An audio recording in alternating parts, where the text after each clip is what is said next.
Ayo kita mulai aja presentasinya. Ku abinya.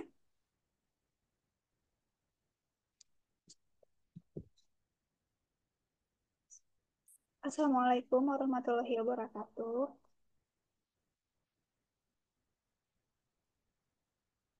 Selamat siang yang terhormat Bapak Edi Nuryadin SPD MSI selaku dosen pengampu mata kuliah Bioinformatika. Kami dari kelompok 8 akan mempresentasikan hasil diskusi kami mengenai analisis in silico senyawa sukulent dari kulit pisang ranggap Musa trigloditarum terhadap reseptor caspase 3 untuk kandidat obat jerawat. Boleh di next. Nah, adapun anggota dari kelompok 8 yaitu saya sendiri, Siti Sulastri Agustina, dengan NPM 22221540002, dan rekan saya Saskia Fadila Nur Rahman dengan NPM 22221540004, ada Nilam Oktaviani dengan NPM 22221540008, dan Pini Ajisti Putri dengan NPM 222154016. Dari next.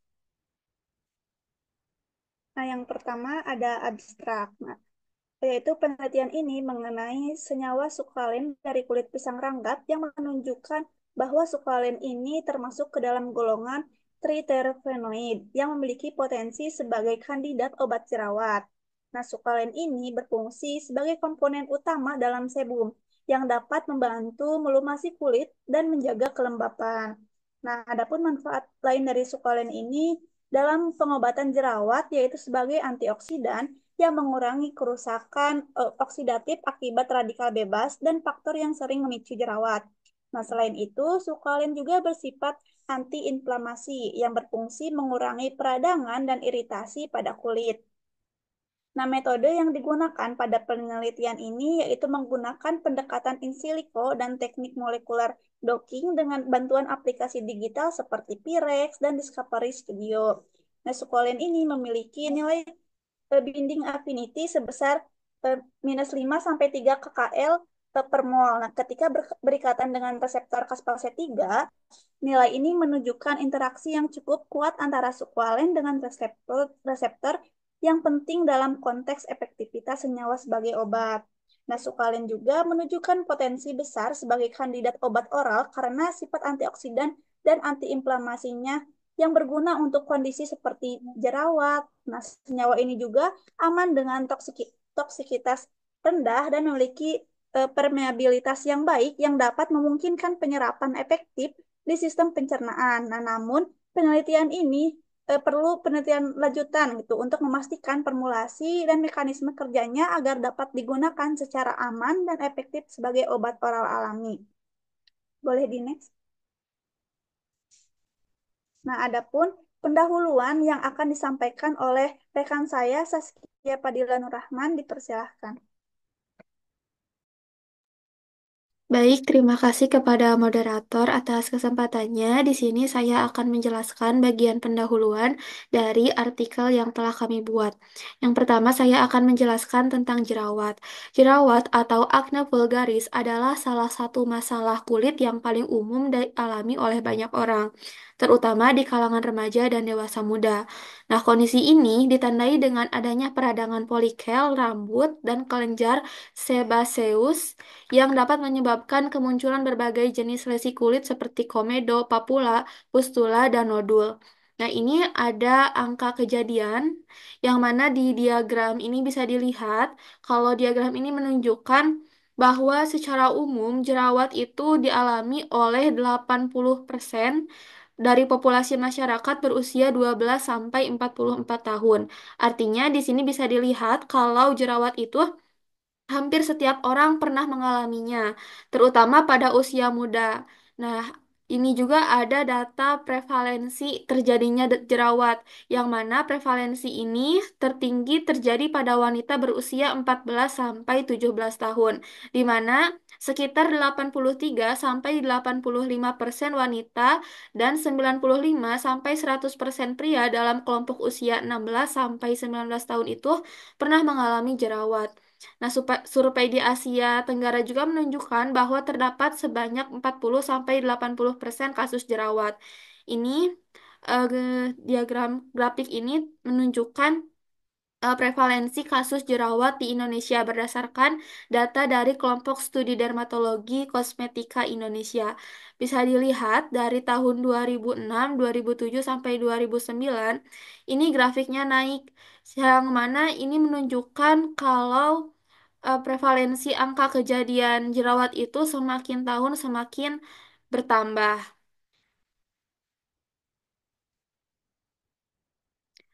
Nah, dengan demikian, karena tingginya prevalensi jerawat, maka perlunya pengembangan obat jerawat yang aman dan efektif karena kebutuhan masyarakat juga meningkat. Akan tetapi, saat ini di pasaran itu masih banyak produk jerawat yang mengandung benzoyl peroksid dan asam retinoat, yang mana kedua senyawa ini itu bisa menyebabkan efek samping seperti iritasi, alergi, kulit kering, dan rasa terbakar. Kemudian, asam retinoat juga berpotensi menyebabkan cacat pada janin dan meningkatkan risiko kanker kulit.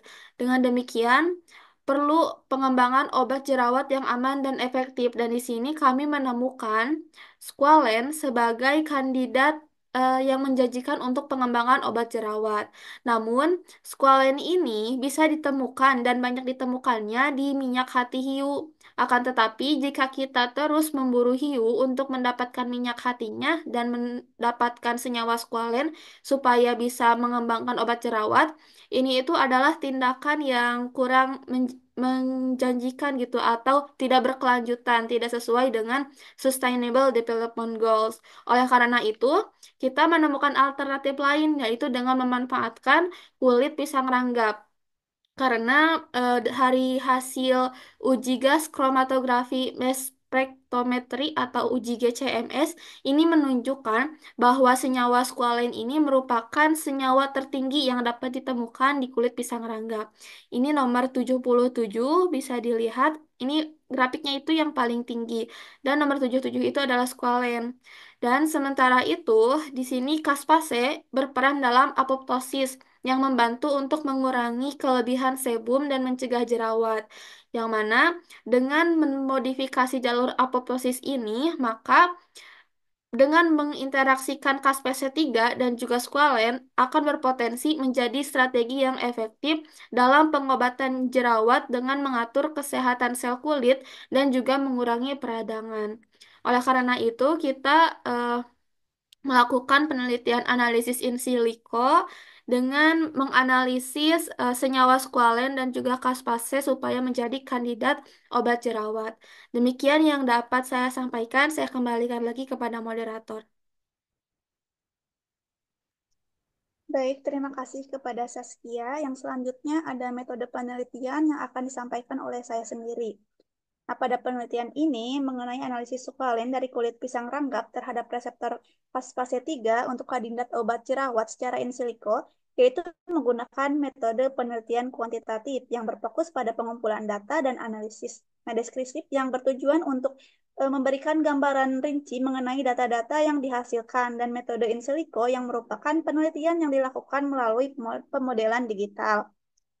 Nah, yang pertama ada pengujian GCMS.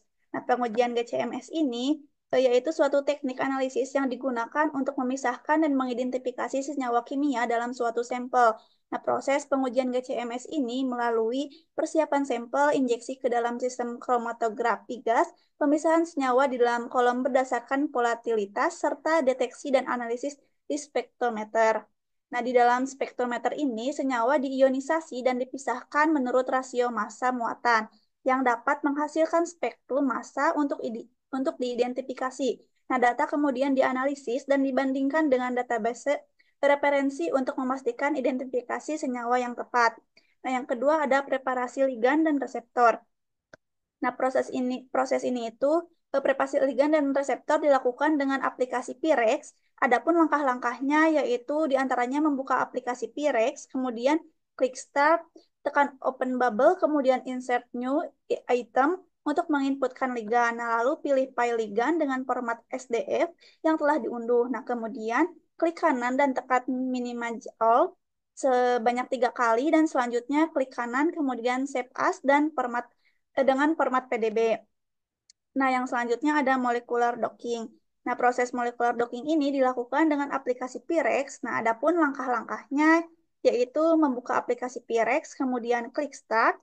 Setelah itu klik selection molecule, add ligand, kemudian klik selection molecule, add macromolecule, dan klik maximum match, kemudian forward. Nah, setelah itu save as PDB. Nah, kemudian buka Discovery Studio. Nah, lalu selanjutnya klik file, open file receptor, dan klik file. Nah, kemudian open file dan masukkan file hasil molecular docking. Nah, setelah itu file hasil molecular docking berhasil dimasukkan, kemudian dapat di copy. Nah, kemudian dipaste ke dalam file reseptor hasil modeling. Nah, setelah itu file ligand dipilih, kemudian klik define ligand. Lalu pilih ligand interaction untuk melihat interaksi antara reseptor dengan ligand dan pilih show eh, dua dimensi diagram untuk melihat interaksi antara reseptor dengan ligand. Nah, yang terakhir ada analisis fisikokimia dan toksisitas. Nah, proses analisis fisikokimia dan toksisitas ini dilakukan dengan menggunakan web. Nah, adapun langkah-langkahnya yaitu diantaranya buka laman SwissAdMed, kemudian copy Smiles, ligand, dan paste dalam kolom di atas. Nah, lalu akan muncul hasil pengujian fisikokimia dan farmakokinetik. Nah, kemudian buka laman Protox 2 online tools, pilih Tox Prediction dan masukkan Smile, ligand, dan PubChem. Name, kemudian klik Enter. Nah, setelah itu klik Start Tox Prediction. Eh, boleh di next.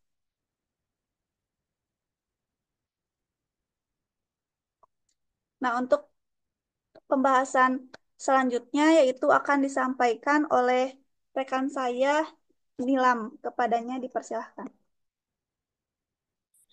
Baik, terima kasih kepada moderator untuk selanjutnya mengenai hasil pengujian GCMS, yang dimana eh, pada sampel kulit pisang ranggap terdapat 84 senyawa metabolit sekunder. Setelah dilakukan kajian pusaka atau kajian literatur terhadap senyawa-senyawa tersebut, didapatkan satu senyawa yang diduga memiliki aktivitas sebagai kandidat obat jerawat. Ya, kemudian ada pun senyawa yang terkandung dalam kulit pisang ranggap yang berpotensi sebagai kandidat obat jerawat adalah squalene. Senyawa tersebut termasuk ke dalam golongan triterpenoid. Boleh di next? Nah, yang selanjutnya yaitu ada interaksi ligan dan reseptor. Yang dimana binding affinity mengacu pada kekuatan interaksi antara dua molekul seperti protein dan ligan. Kemudian semakin tinggi binding affinity, maka semakin kuat interaksinya. Biasanya diukur dengan energi bebas pengikatan. Kemudian binding affinity yang tinggi juga seringkali menunjukkan bahwa ligan sepenuhnya mampu berfungsi sebagai inhibitor atau aktivator. Sedangkan binding affinity yang rendah mungkin menunjukkan interaksi yang lemah atau tidak spesifik. Nah, senyawa squalene yang selanjutnya disebut ligan, kemudian uji diunduh melalui server web PubChem dengan memverifikasi nama senyawa, rumus kimia, dan berat molekul senyawa. Sedangkan untuk pengambilan ligan kontrolnya berdasarkan pada hasil kajian literatur. Nah, adapun ligan kontrolnya itu adalah caspase 3 yang terkenal karena perannya dalam apoptosis atau kematian sel terprogram yang berperan dalam berbagai kondisi penyakit. Sehingga pada konteks ini yang menjadi reseptor adalah caspase 3. Boleh di next.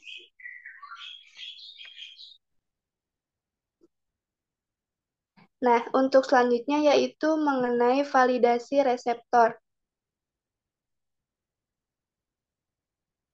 Berdasarkan pemodelan dengan menggunakan website Swiss Model dan validasi protein melalui website Safes atau erat, caspase 3 memiliki skor pemodelan sebesar 100%, yang dimana hal ini menunjukkan bahwa senyawa protein tersebut memiliki struktur yang hampir sama atau sama dengan struktur aslinya yang berada di dalam tubuh. Nah, caspase 3 juga memiliki nilai erat sebesar 97,22%. Oleh karena itu, caspase 3 dapat dianggap valid dan setiap komponen indikator scoring dalam keadaan normal. Nah, hasil modeling menunjukkan nilai sequence identity sebesar 100% dan skor Q-min sebesar 0,79 yang menandakan bahwa pemodelan reseptor tersebut dinyatakan reliable gitu, reliable, valid, dan dapat diterima. Nah, hal ini juga menandakan bahwa struktur reseptor memiliki kesamaan dengan struktur hasil eksperimen. Nilai Q-min yang baik itu berdasarkan literatur gitu ya, berada pada kisaran 0 dan nilai Q-min yang kurang dari negatif 4 berkualitas rendah. Kemudian, boleh di next. Nah, skor erat reseptor tersebut sebesar 97,22%, maka reseptor tersebut dinyatakan valid. Semakin tinggi nilai erat pada analisis struktur protein, maka semakin tinggi pula akurasi dan kualitas struktur protein yang dihasilkan. Nilai erat yang tinggi menunjukkan bahwa sebagian besar residu asam amino dalam struktur protein berada dalam lingkungan yang diharapkan atau memenuhi parameter yang ditetapkan untuk protein yang stabil. Nah, setelah itu kemudian proses docking dilakukan melalui menggunakan aplikasi Pirex untuk menampilkan energi afinitas dan nilai RMSD. Selanjutnya, hasil docking divisualisasikan dengan fokus pada daerah binding site antara masing-masing ligan terhadap reseptor-reseptor. Nah, di sini ada hasil molekuler docking antara ligan dengan reseptor yang ditunjukkan pada tabel. Nama senyawanya itu squalene, kemudian binding affinity-nya itu negatif 5,3, RMSD-nya 0,00, hidrogen bondnya tidak ada, kemudian hidrofobic bondnya bisa dilihat ya, FAL A banding 150, unfavorable-nya bondnya nggak ada, kemudian hidrokarbon bondnya itu sebagai berikut gitu. Nah, hasil, boleh di next. Nah, hasil docking yang telah didapat kemudian divisualisasikan menggunakan aplikasi Discovery Studio untuk mengkonfirmasi interaksi ligan reseptor. Nah, ligan membentuk ikatan dengan asam amino di reseptor, residu asam amino, dan ikatannya terbentuk selama proses docking. Metode docking ini dinyatakan valid jika menghasilkan nilai RMSD kurang dari 2. Nilai RMSD yang dikatakan oleh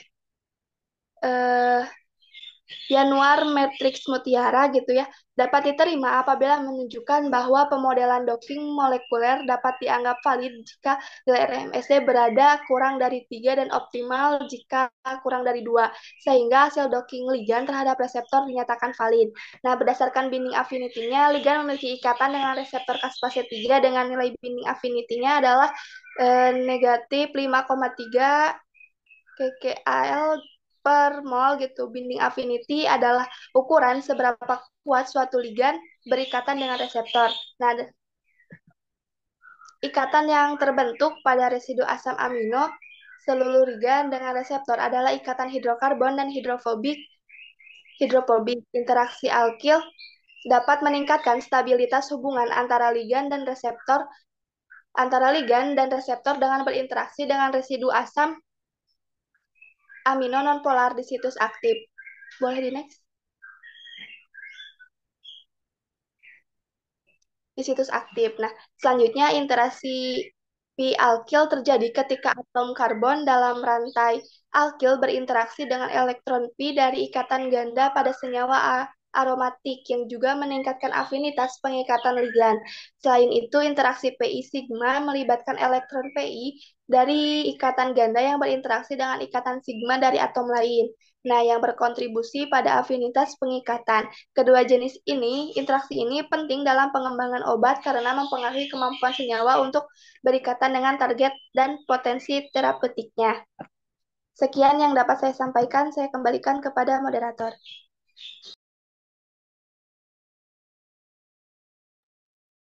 Baik, terima kasih kepada Nilam. Untuk pembahasan selanjutnya akan dijelaskan oleh rekan saya kepada Pini Ajisti, dipersilahkan.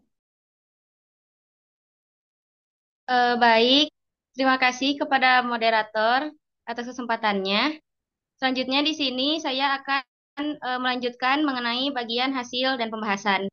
yaitu analisis fisikokimia. Nah, untuk memprediksi atau menganalisis sifat fisikokimia itu pada suatu senyawa dapat dilakukan dengan menggunakan parameter Lipinski Rule of Five atau hukum 5 Lipinski. Yang mana aturan Lipinski ini menyatakan bahwa suatu senyawa memiliki sifat yang mirip obat jika berat molekulnya itu kurang dari 500 Dalton, nilai koefisien partisi log P-nya atau lipofiliknya itu kurang dari 5, jumlah donor ikatan hidrogen atau Hb donornya kurang dari 5, jumlah akseptor ikatan hidrogen atau Hb akseptornya juga kurang dari 5, kurang dari 10. Nah, jika semua senyawa lolos dalam aturan ini, maka senyawa-senyawa tersebut diprediksi mudah untuk diabsorpsi, memiliki permeabilitas yang baik, serta memiliki biopayabilitas yang baik. Nah, dari hasil analisis fisikokimia kami, dapat dilihat ya di tabel bahwa menunjukkan senyawa skualen ini itu telah memenuhi sebagian besar kriteria dari aturan Lipinski. Nah, tetapi ada satu kriteria yang tidak terpenuhi, yaitu eh, jumlah lipofiliknya yang seharusnya kurang dari 5. Nah, sedangkan di sini jumlah lipofiliknya itu 7,93. Nah, sehingga senyawa skualen ini tidak sepenuhnya memenuhi kriteria untuk dijadikan kandidat obat oral, tetapi skualen ini lebih efektif digunakan secara topikal, yang mana hal tersebut itu karena skualen memiliki potensi lebih besar dalam formulasi topikal, yang dimana sifat lipofiliknya itu dimanfaatkan untuk meningkatkan penetrasi melalui kulit. Boleh di next?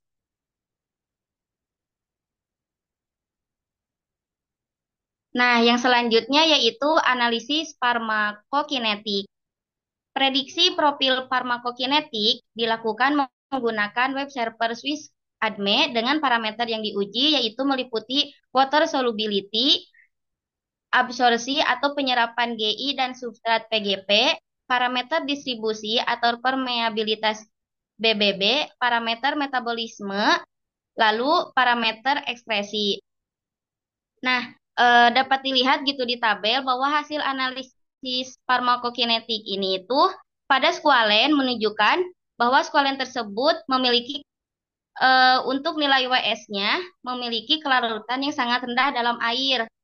Nah, yang mana bahwa kelarutannya itu lebih tinggi di dalam lemak. Hal tersebut menunjukkan bahwa ketika lebih larut dalam lemak itu kurang baik diabsorpsi dibandingkan dengan yang larut dalam air. Nah, selanjutnya yaitu untuk hasil GI absorption yang menunjukkan senyawa dengan kategori rendah atau low sehingga tidak mampu menjalankan proses absorpsi pada organ intestinal. Selanjutnya untuk permeabilitas sawar darah otak atau B3 yang menyatakan no sehingga artinya itu skualen untuk obatnya tidak dapat didistribusikan dengan baik ke otak dan juga obat ini tidak memungkinkan bekerja dengan baik di sistem saraf pusat. Nah, selanjutnya untuk parameter P-glikoprotein atau PGP substrate yang memiliki peran penting karena diekspresikan di dalam epitel usus dan terlibat dalam proses metabolisme usus. Nah, dapat dilihat di tabel bahwa hasil pengujian PGP substrate senyawa kami itu menunjukkan bahwa senyawa skualen tidak berpotensi sebagai substrat PGP. Selanjutnya yaitu parameter metabolisme yang melibatkan inhibitor enzim. Di antaranya yaitu CYP1A2, CYP2C19, CYP2C9, CYP2D6, dan CYP3A4. Nah, yang mana dari hasil inhibitor ini menyatakan semuanya itu no, yang artinya menunjukkan bahwa obat ini itu tidak menghambat aktivitas enzim tersebut. Nah, selanjutnya yaitu parameter permeabilitas kulit atau low Kp. Nah, ini itu memiliki peranan yang penting dalam pengantaran obat. Maka dapat dilihat ya di tabel bahwa senyawa skualen ini dianggap memiliki permeabilitas rendah jika nilai low Kp-nya itu lebih dari negatif 2,5. Nah, dalam tabel menunjukkan bahwa skualen tersebut itu memiliki permeabilitas yang baik bagi kulit. Selanjutnya yaitu untuk total clearance atau CLTOT dan substrat renal organic cation transporter 2 atau OCT2 yang mana CLTOT ini atau clearance ini merupakan gabungan dari clearance hepatik dan clearance renal yang mana nilai CLTOT squalen ini memiliki nilai yang tinggi sehingga hal ini itu menunjukkan bahwa obat ini diekspresikan dari tubuh dengan kecepatan yang tinggi atau cepat. Nah, untuk REN OCT2-nya itu hasil yang didapatnya itu menunjukkan no atau tidak yang artinya bahwa senyawa ini itu tidak dipengaruhi oleh protein transporter OCT2 ginjal yang dapat mempengaruhi ekskresi melalui urin. Boleh di next?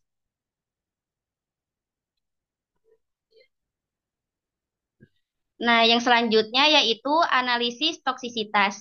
Prediksi toksisitas dilakukan untuk mengetahui potensi toksisitas dan risiko dari senyawa yang dapat mempengaruhi tubuh manusia.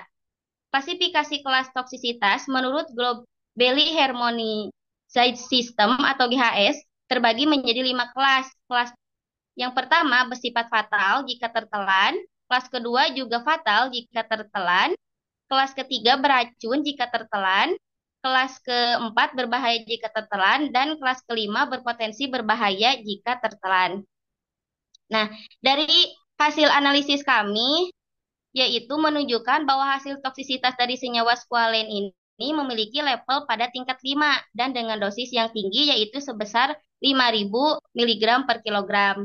Nah, squalene dengan nilai LD50 yaitu 5.000 mg per kilogram dan toksisitas pada level 5 menunjukkan bahwa toksisitasnya itu relatif rendah karena semakin tinggi nilai LD50 maka semakin rendah toksisitasnya. Nah, dari tabel 5 juga menunjukkan dari hasil toksisitasnya bahwa squalene ini tidak menimbulkan toksisitas pada hati, juga tidak menimbulkan mutagen, kanker gangguan pada imun, dan juga tidak menyebabkan toksisitas pada sel. Eh, boleh di next? Nah, yang terakhir yaitu relevansi temuan. Pada hasil analisis fisikokimia dan farmakokinetik menunjukkan bahwa squalene ini dapat digunakan sebagai obat topikal yang mana berpotensi pada pengobatan untuk kulit. Nah, dalam hasil analisis farmakokinetik juga menunjukkan bahwa squalene ini itu memiliki permeabilitas yang baik bagi kulit. Nah, yang mana squalene itu merupakan senyawa triterpena yang memiliki potensi untuk digunakan dalam pengobatan jerawat. Nah, dari beberapa penelitian juga telah menunjukkan bahwa squalene ini dapat mengurangi kerusakan oksidatif yang disebabkan oleh radikal bebas yang berperan dalam memperburuk kondisi kulit seperti halnya jerawat. Nah, selain itu, squalene juga memiliki sifat antitumor yang mana dalam penelitian itu menunjukkan bahwa senyawa ini dapat menghambat tumorigenesis kulit yang diinduksi secara kimia pada hewan percobaan yang juga menjadikan squalene ini sebagai kandidat potensial dalam pengobatan berbagai kondisi kulit termasuk jerawat. Jadi dengan demikian, bahwa squalene ini itu tidak hanya berfungsi sebagai emolien dan zat perawatan kulit, tetapi juga memiliki potensi klinis yang dapat digunakan dalam pengobatan jerawat melalui mekanisme pengurangan peradangan, kerusakan oksidatif, dan juga peningkatan hidrasi kulit. Sekian pemaparan materi dari saya kembalikan kepada moderator.